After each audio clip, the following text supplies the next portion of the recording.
నమస్తే, welcome to current affairs light YouTube channel. ఇవాళ మన క్లాస్లో రీసెంట్గా జరిగినటువంటి current అఫైర్స్లో important concept నేర్చుకుందామండి.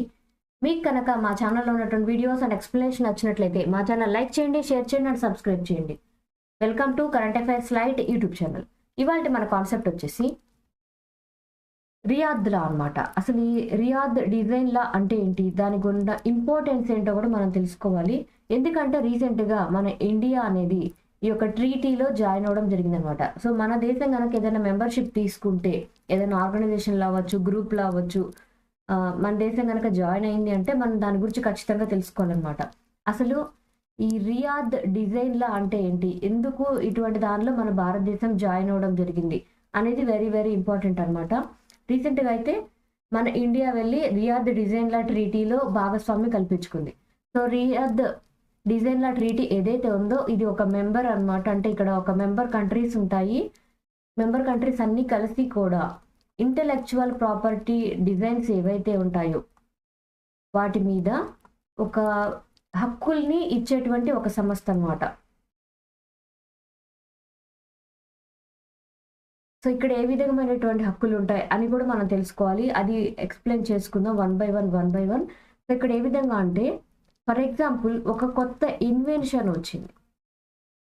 Invention is nothing but ఒక డివైస్ అనేది తయారు చేయడం జరిగింది. సో మనం ఫర్ ఎగ్జాంపుల్ మన దేశం తరపున ఒక పర్టికులర్ వస్తువుని మనం తయారు చేసాం. ఇది చాలా ఇన్నోవేటివ్గా ఉంది, అందరికి ఉపయోగపడేటట్టుగా ఉంది. మనం ఎప్పుడైతే ఈ యొక్క రియాద్ డిజైన్లా ఏదైతే ఉందో ట్రీటీలో మనం జాయిన్ అయినప్పుడు ఈ యొక్క డివైస్ మనకి చెందింది అని మనకి హక్కులు అనేవి తీసుకుంటాం. వాటిని ఏమంటామంటే పేటెంట్ హక్కులు అంటాం. సో పేటెంట్ హక్కులు మనం తీసుకున్నప్పుడు ఏమవుతుందంటే ఈ డివైస్ మనమే తయారు చేసాం, మనం వినియోగించుకుంటాం. మనం ఈ డివైస్ని వినియోగించే హక్కులు ఎవరికన్నా ఇవ్వాలా లేదా అంటే, వేరే దేశాల్లో కనుక ఈ డిజైన్ని వాడుకోవాలి అంటే మన పర్మిషన్ కావాలన్నమాట. అలా పేటెంట్ హక్కుల్ని ఇచ్చేటప్పుడు రెండు దేశాల మధ్య లేదా ప్రపంచ దేశాలకు వేరే దేశాలకు ఇవ్వాలా లేదా అనేటువంటి విషయాల మీద చర్చించడానికి ఈ ట్రీటీ అనేది ఉపయోగపడుతుంది అనమాట.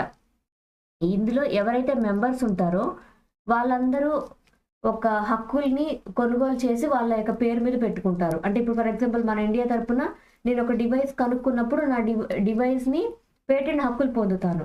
సో పేటెంట్ హక్కులు పొందిన తర్వాత ఆ డివైస్ని నేను ఇష్టమైతేనే వేరే వాళ్ళకి ఇవ్వాలి, లేదంటే నా పర్మిషన్ లేకుండా ఆ డివైస్ని ఆ ఇన్నోవేషన్ని ఇంకొకరు వినియోగించుకోవడానికి వీలేదనమాట.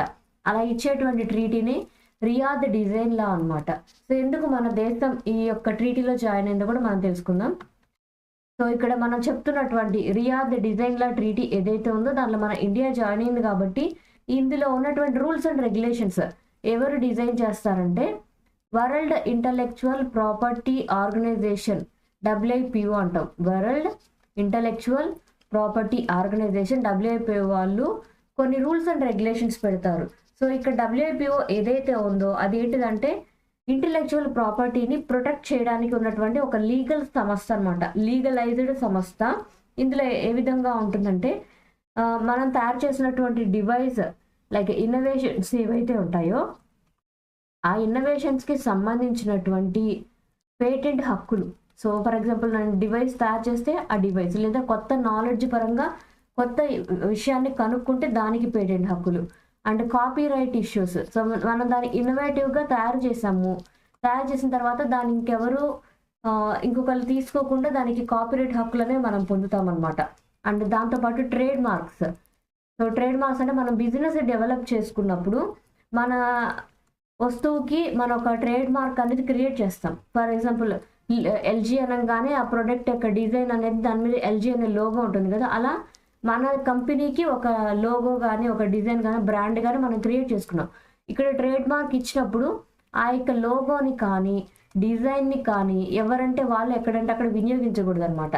అంటే మనకి ఇక్కడ ఇలాంటివన్నీ ఎందుకు ఉపయోగపడతాయి, పేటెంట్ హక్కులైనా కాపీరైట్ హక్కులైనా ట్రేడ్ మార్క్ హక్కులైనా, ఏదైనా వస్తువు తయారు చేసినప్పుడు ఒరిజినల్ వస్తువు ఏది, డూప్లికేట్ చేసినటువంటి వస్తువు ఏదో మనం పర్టికులర్గా అర్థం చేసుకోవడానికి ఇలాంటివి ఉంటాయన్నమాట. సో వాటన్నిటి విషయంలో ప్రొటెక్ట్ చేయడానికి ఈ రియాద్ డిజైన్లా ట్రీటీ అనేది ఉపయోగపడుతుంది. సో ఇందులో ఎవరైతే మెంబర్ కంట్రీస్ ఉంటాయో అవన్నీ కూడా హక్కుల్ని షేర్ చేసుకుంటాయి, లేదా హక్కులకి విషయంలో పర్టికులర్గా గొడవ పడకుండా రూల్స్ అండ్ రెగ్యులేషన్స్ అనేవి పెట్టుకుంటాయి అన్నమాట. సో ఇట్లా ఈ ట్రీటీ ఏదైతే ఉందో అంటే నథింగ్ బట్ ఈ రియాద్ డిజైన్ల ట్రీటీ ఏదైతే ఉందో అది ఏ విధంగా అంటే ఇండస్ట్రియల్ డిజైన్ రిజిస్ట్రేషన్ ప్రాసెస్ ఏదైతే ఉంటుందో అంటే మన ఇండస్ట్రీ పరంగా కొత్తగా ఏదైనా విషయం కనుక్కున్నా కొత్తగా ఇన్వెంట్ చేసినా వాటిని గ్లోబల్ వైజ్ అందరికీ తీసుకెళ్ళడానికి ఉపయోగపడుతుంది. బట్ మన ఇన్వెన్షన్ని వాళ్ళు డూప్లికేషన్ చేయకూడదు, అది కూడా ఇంపార్టెంట్ అనమాట. సో మన పర్మిషన్ తోటి మనం అమ్ముకోవచ్చు, కానీ మన దాన్ని డూప్లికేట్ చేసి రాంగ్లోకి తీసుకెళ్ళకూడదు అనమాట. సో ఇలా చేయడం వల్ల ఏంటంటే ఏదైనా డివైస్ని ఇంకొకరు తీసుకునే విషయంలో ప్రాసెస్ అనేది సింపుల్గా మారిపోతుంది, ఎఫిషియెంట్గా మారుతుంది. సో ఫర్ ఎగ్జాంపుల్ నేను ఒక ఇన్వెన్షన్ అనేది చేశాను, పర్టికులర్లీ ఒక డివైస్ అనేది కనుగొన్నాను, తొందరగా వర్క్ అయ్యేటువంటి మొబైల్ సిస్టమ్ని నేను కనుగొన్నా. సో నా మొబైల్ సిస్టమ్ ఏదైతే ఉందో దానికి నాకు పేటెంట్ హక్కులు ఉన్నప్పుడు ఆ పేటెంట్ హక్కుల్ని ఇంకా ఈజీగా ఇంకా అందరికి ఉపయోగపడే విధంగా నేను అమ్ముకోవాలనుకుంటే అమ్ముకోవచ్చు, అందరికి వినియోగించాలి అనుకుంటే వినియోగించవచ్చు. కానీ నా డివైస్ హక్కులు ఏవైతే ఉన్నాయో వాటిని ఇంకొకళ్ళు రాంగ్ వేలో తీసుకెళ్లకుండా ఉపయోగపడుతుంది అనమాట. దాన్ని నేను 5 డిజిట్స్ వరకు దాన్ని క్రియేట్ చేయగలిగినప్పుడు దాని ఎఫిషియన్సీ అనేది తగ్గిపోయి వాళ్ళు 4 డిజిట్స్ క్రియేట్ చేసి దాని ఎఫిషియన్సీ తగ్గించేసి రాంగ్ వేలో దాన్ని డూప్లికేషన్ చేసి అమ్మేటువంటి తప్పుడు విషయాలు ఏవైతే ఉంటాయో వాటన్నిటి నుంచి కూడా ఆ డివైస్ అనేది రక్షించబడుతుంది. మనకి కూడా పేటెంట్ హక్కులు ఉన్నప్పుడు డివైస్ని ఖచ్చితమైన రేటుకి అమ్ముకోవడానికి కూడా ఉంటుంది. ఫర్ ఎగ్జాంపుల్ మనకి యాపిల్ అన్నప్పుడు అవి ఎక్కువ కాస్ట్ ఎందుకు ఉంటాయంటే వాటి యొక్క పేటెంట్ హక్కులు, దానిలో ఉన్నటువంటి సాఫ్ట్వేర్ టెక్నాలజీ, అలా డివైస్కి ఒక రేట్ అనేది డిసైడ్ చేస్తాం. అలాగే ఇక్కడ కూడా కొత్తగా ఒక డివైస్ కనుక్కున్నప్పుడు ఆ డివైస్ యొక్క నాలెడ్జ్ని బట్టి, ఆ డివైస్ యొక్క ఇన్స్ట్రుమెంటేషన్ బట్టి మన రేట్ అనేది డిసైడ్ చేయడానికి కూడా మనకి ఇలా ఇంటెలెక్చువల్ ప్రాపర్టీ డిజైన్ లాస్ ప్రకారం ఉన్నటువంటివి మనకు ఉపయోగపడతాయి. అండ్ ఇక్కడ ఇండియా ఎందుకు సైన్ చేసింది, మనకి మనమే పేటెంట్ హక్కులు ఇచ్చుకోవచ్చు కదా అని మనం అనుకోవచ్చు. మనకి మనం పేటెంట్ హక్కులు తీసుకోవడమే కాదు, మన దేశంలో ఉన్నటువంటి టెక్నాలజీ అయినా ఏవైతే కొత్త డివైస్ అయినా అవన్నీ కూడా వేరే దేశాల వాళ్ళు డూప్లికేషన్ చేయకుండా ఉండడం కోసమే మనం ఇలా యొక్క ట్రీటీ మీద సైన్ చేయడం జరిగింది. అలాగే మనం వేరే దేశాలకు సంబంధించినటువంటి డివైజెస్ ఏవైనా ఉంటే వాటిని మనం వినియోగించుకుంటాం అనమాట. వీటన్నిటికీ మధ్య ఉన్నటువంటి ఆర్గనైజేషన్ కూడా important. World Intellectual Property Organization యొక్క ఆధ్వర్యంలోనే ఈ ట్రీటీ అనేది జరుగుతుందన్నమాట. సో ఈ ట్రీటీ పరంగా ఏంటంటే గ్లోబల్ ఎక్స్పాన్షన్లో ప్రపంచ దేశాలన్నింటినీ చేరుకునే విషయంలో డూప్లికేషన్ అనేది లేకుండా కరెక్ట్ ప్రాసెస్ అనేది ఉండడం కోసం మన ప్రోడక్ట్కి వాల్యూ క్రియేట్ చేసుకోవడం కోసం ఇలా చేస్తారనమాట. అప్లై చేసిన వాళ్ళందరికీ పేటెంట్ హక్కులు ఇవ్వబడతాయి. సో పేటెంట్ హక్కులు ఉన్న వాళ్ళే దాన్ని వినియోగించుకోగలుగుతారు, ఇంకొకరికి ఇవ్వగలుగుతారు, లేకపోతే అది యూజ్ చేసుకోకూడదు అనమాట. సో నియర్లీ ఒక 20 సంవత్సరాల కాలం నుంచి కూడా ఇలా ఈ యొక్క ట్రీటీలో జాయిన్ అవ్వాలి అని మనం ట్రై చేస్తూ ఉన్నాం. ఈ ట్రీటీలో జాయిన్ అవ్వడం జరిగింది రీసెంట్ టైంలో అయితే. సో దీనివల్ల ఏంటంటే మన దేశంలో వచ్చేటువంటి టెక్నాలజీ పరంగా ఇన్నోవేషన్స్ ఏవైతే ఉన్నాయో వాటిని ఇంటెలెక్చువల్ ప్రాపర్టీ ఏవైతే ఉన్నాయో వాటిని ప్రొటెక్ట్ చేసుకోవడానికి వీలవుతుంది. ప్రొటెక్షన్ అంటే ఇక్కడ మనం అక్కడ చేయాల్సింది ఏంటంటే కాపీ రైట్స్ ప్రొటెక్షన్ అవ్వచ్చు, లేదా పేటెంట్ హక్కులు పొందడం అవ్వచ్చు. అంటే మన ఇన్నోవేషన్ని మనం రక్షించుకోవడమే ఈ యొక్క ఇంటెలెక్చువల్ ప్రాపర్టీ ప్రొటెక్షన్ అనమాట. అండ్ ఇలా ఏంటంటే మన ఇండస్ట్రియల్ సెక్టార్ ఏదైతే ఉందో దాన్ని ఈజీగా గ్రోత్ చేసుకోవడానికి ఉపయోగపడుతుంది.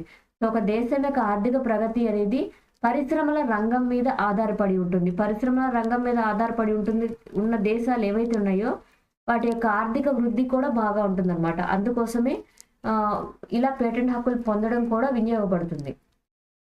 అండ్ ప్రొవిజన్స్ అండ్ బెనిఫిట్, ఇలా మనం ఒక ట్రీటీలో జాయిన్ అవుతున్నామంటే దానివల్ల మనకి ఎంతో కొంత బెనిఫిట్ ఉండాలి మన దేశానికి. సో దీనివల్ల ఏంటంటే ఫస్ట్ వన్ మనకి ఎగ్జామ్ పాయింట్ ఆఫ్ ఎస్ఏని ప్రిపేర్ చేయడానికి ఇలాంటి పాయింట్సే కావాలి, ఎందుకు అనేది మనం తెలుసుకోవాలన్నమాట. సో ఇలా ట్రీటీలో జాయిన్ అవ్వడం వల్ల రిలాక్స్డ్ టైం లిమిట్స్ అనేవి ఉంటాయి. సో దీనివల్ల ఏంటంటే మన డెడ్ లైన్స్ రీచ్ అయ్యే లోపల మన పేటెంట్ హక్కులు వినియోగించుకునేంత టైంలో, అంటే మనం తయారు చేసిన డివైస్ని మనం వినియోగించుకునేంత టైం వరకు కూడా ఇంకెవరు వాడుకోరు, కాబట్టి దానికి మనమే బ్రాండ్ అంబాసిడర్గా అయిపోతాం ఆ ప్రోడక్ట్కి. మన పేటెంట్ హక్కులు అయిపోయిన తర్వాత మన ప్రోడక్ట్కి ఎవరో ఒక డూప్లికేట్ చేసుకున్నా దానికి అంత ఎక్కువ వాల్యూ క్రియేట్ చేయలేరు అనమాట. సో మనం బ్రాండ్గా ఫిక్స్ అయిపోతాం. అలా చేయడానికి ఇలా ట్రీటీలో చేరడం ఉపయోగపడుతుంది.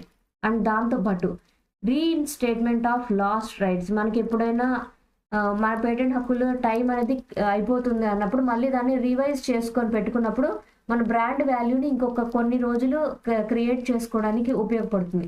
ఫర్ ఎగ్జాంపుల్ నేను ఒక షూని రెడీ చేశాను, చాలా బాగున్నాయి, వాటికి పేటెంట్ హక్కులు పొందాను. నేను 5 ఏళ్ల కాలం ఆ బ్రాండ్ని అమ్ముతాను. సో 5 ఏళ్ల కాలం వచ్చేటువంటి వినియోగదారులకు ఎవరికైనా సరే ఆ వస్తువు కావాలంటే నా దగ్గరే కొనుక్కోవాలి, వేరే వాళ్ళ దగ్గర ఉండదన్నమాట.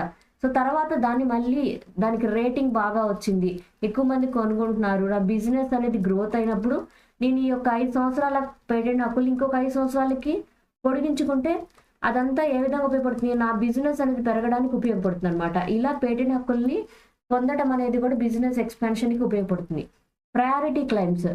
సో ప్రయారిటీ క్లైమ్స్ చేసేటప్పుడు ఏంటంటే అప్లికేషన్ పెట్టుకున్న వాళ్ళు అంటే పేటెంట్ హక్కులు అడిగిన వాళ్ళు వాళ్ళ యొక్క క్లెయిమ్ చేసుకోవడానికి యూస్ అవుతుంది. సో నా డిజైన్, షూ డిజైన్ ఏదైతే ఉందో దాన్ని నేను ఇంకొకరికి ఇవ్వాలి అంటే నేను రిజిస్ట్రేషన్ చేసుకున్నా కాబట్టి నా డిజైన్ని నేనే వినియోగించుకోవాలి. ఇంకొకరు చేస్తే దానిలో డూప్లికేషన్ చేయకుండా మనం దాన్ని ఆపడానికి ఉపయోగపడుతుంది.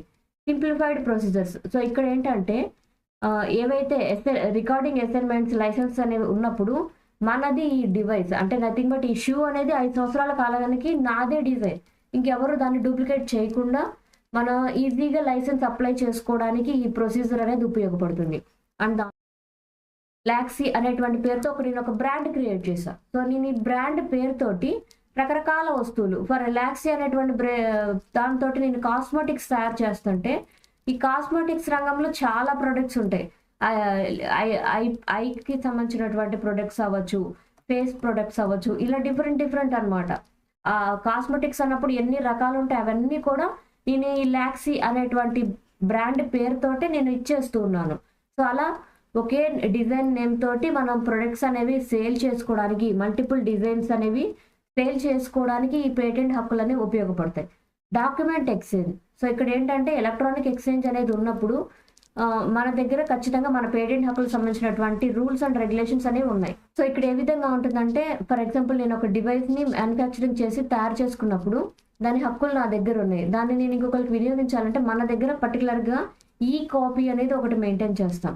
సో ఈ కాపీ మెయింటైన్ చేసినప్పుడు అది నాది, ఆ డిజైన్ నాది అని మన దగ్గర ఒక రూల్ అనమాట. అది ఇంకొకరికి ఇవ్వాలి అంటే సో నా దగ్గర ఈ కాపీ ఉంది కాబట్టి ఇది నాది అని ఫైల్ చేస్తాం. ఎవరైనా అడిగినప్పుడు రిక్వెస్ట్ చేసినప్పుడు ఈ ఫైల్ కాపీ ఆధారంగా నేనే ఇచ్చాను అని ఒక పర్టికులర్ అగ్రిమెంట్ అనేది తీసుకున్నాకే ఆ డివైస్ అనేది, ఆ డిజైన్ అనేది ఇంకొకరికి వస్తుంది అనమాట. అది ఇందులో ఇంపార్టెంట్. ఈజీగా ఎక్స్చేంజ్ చేసుకోవచ్చు మనం ఇక్కడ ఎవరికైనా పర్మిషన్ ఇవ్వాలంటే. ఎలక్ట్రానిక్ సిస్టమ్ ద్వారా కూడా మెయింటైన్ చేస్తాం. సో ఏంటంటే ఎలక్ట్రానిక్ ఇండస్ట్రియల్ డిజైన్ సిస్టమ్స్ ఏవైతే ఉన్నాయో వాటిని షేర్ చేసుకునే విషయంలో కూడా పర్టికులర్గా అగ్రిమెంట్ వైజ్ వెళ్ళినప్పుడు మనకి ఎక్కువగా ఉపయోగపడుతుంది అనమాట. అందుకోసమే ఇలా ఇంటెలెక్చువల్ ప్రాపర్టీ డిజైన్స్ అనేవి మార్చుకునే విషయంలో ఈ రియాద్ డిజైన్ లా ట్రీటీ అనేది ఉపయోగపడుతుంది. సో ఆ ట్రీటీలో ఉన్నటువంటి అన్ని దేశాలు కూడా వాళ్ళ యొక్క డిజైన్స్ని షేర్ చేసుకోవాలా వద్దా, లేదా షేర్ చేసుకున్నప్పుడు వాటిని ప్రొటెక్ట్ చేసుకోవడం ఎలా అనేటువంటి విషయాల మీద వాళ్ళకి అన్ని హక్కులు ఉంటాయి. బట్ మన ఇండియా జాయిన్ అయిందన్నాం. మన ఇండియా జాయిన్ అయిన క్రమంలో మనకి దీనివల్ల రిజిస్ట్రేషన్ చేసుకోవడం వల్ల ఉపయోగం ఏంటి, ఆ ట్రీటీలో జాయిన్ అవ్వడం వల్ల. సో మన రీసెంట్ టైంలో అయితే డిజైన్ రిజిస్ట్రేషన్స్ అనేవి ఎక్కువగా చేయగలుగుతున్నాం. ఏ విధంగా అంటే మన దేశం అనేది టెక్నాలజీ పరంగా ముందుకు వెళ్తూ ఉన్నప్పుడు కొత్త రకాలైనటువంటి డివైజులు వస్తూ ఉన్నాయి. వాటిని రిజిస్ట్రేషన్ చేసుకున్నప్పుడు మన ఆదాయానికి ఉపయోగపడుతుంది. కొత్త డివైజెస్ల ఇన్నోవేషన్ అనేది మనకు పెరుగుతుంది అనమాట. సో లాస్ట్ ఒక 10 years కాలంలో చూసినప్పుడైతే డిజైన్ రిజిస్ట్రేషన్స్ అనేవి చాలా పెరిగాయి. ఎందుకోసం అంటే ఇన్నోవేషన్స్ అనేవి పెరిగినప్పుడు కొత్త డిజైన్స్ అనేవి వస్తున్నప్పుడు వాటిని రిజిస్ట్రేషన్ చేసుకునేటువంటి రిజిస్ట్రేషన్స్ కూడా పెరుగుతూ ఉంటాయి. అండ్ ఈ డొమెస్టిక్ ఫైలింగ్స్ కూడా చాలా పెరిగాయి అనమాట. ఒక 2 సంవత్సరాల కాలాన్ని కనుక మనం చూసుకుంటే డొమెస్టిక్ ఫైలింగ్స్ అనేవి 120% వరకు కూడా పెరిగాయి. అంటే కొత్త ఇన్నోవేషన్స్ వస్తున్నప్పుడు ఎక్కువ మంది ప్రైవేట్ రంగం నుంచి కూడా వాళ్ళ యొక్క ఆవిష్కరణలను బయటకు తీసుకొని రావడానికి, వాళ్ళకంటే ఒక బ్రాండ్ క్రియేట్ చేసుకోవడానికి ఎక్కువగా ఆసక్తిగా ముందుకు వస్తున్నారు అనమాట. ప్రాసెస్ ఈజీగా ఉంది కాబట్టి ఇది నా ప్రొడక్ట్ అని దీని యొక్క పేటెంట్ హక్కుల్ని పొందడం, దానికోసం ఒక లైసెన్స్ పొందడం అనేది సులభతరమైనప్పుడు ఎక్కువ మంది ఇలా మన బిజినెస్ చేయొచ్చు, మన బిజినెస్ ఇంకెవరు డూప్లికేట్ చేయరు అని ఎక్కువ మంది ముందుకు వస్తున్నారు అనమాట. సో బిజినెస్ గ్రో అవుతుంది, మనకు కూడా ఉపయోగపడుతుంది అనమాట. అండ్ ఇప్పుడైతే ఇంటెలెక్చువల్ ప్రాపర్టీ ప్రొడక్షన్ పరంగా ఇలా ఒక ట్రీటీలో సైన్ చేయడం అనేది, మన భారతదేశం వెళ్ళి ఇలా ఒక కమిట్మెంట్ తీసుకోవడం అనేది ఏ విధంగా ఉపయోగపడుతుందంటే మన దేశం యొక్క ఆర్థిక ప్రగతికి ఉపయోగపడబోతుంది. సో మనం ఒక మంచిగా ఒక ముందంచెలకు వెళ్ళే క్రమంలో ఇలా ఒక ట్రీటీ అనేది ఉపయోగపడుతుంది. బట్ ఇక్కడ పర్టిక్యులర్‌గా మన రియాద్ డిజైన్‌ల ట్రీటీ ఎందుకోసం, మనం ఎందుకు జాయిన్ అయ్యాం అనేది కూడా మనకి చాలా ఇంపార్టెంట్ అనమాట ఎగ్జామ్ పాయింట్ ఆఫ్ వ్యూలో. మన దేశం ఇందులో పార్టా కాదా అని అడిగితే సో మన దేశం కూడా ఈ ట్రీటీ మీద సైన్ చేసింది కాబట్టి మన దేశం కూడా ఈ రియాద్ డిజైన్‌ల ట్రీటీలో పాలు పంచుకుంటుంది. మనం కూడా అందులో భాగస్వామ్యంగా ఉన్నాం. Thank you for watching my video. మీకు కనుక నా వీడియో ఎక్స్‌ప్లనేషన్ నచ్చినట్లయితే నా వీడియోస్ లైక్ చేయండి, షేర్ చేయండి అండ్ సబ్స్క్రైబ్ చేయండి. మీకు నా వీడియోస్ ఏ విధంగా అనిపిస్తున్నాయో నాకు కామెంట్ సెక్షన్‌లో తెలియజేయండి. Thank you for watching my video. Thank you.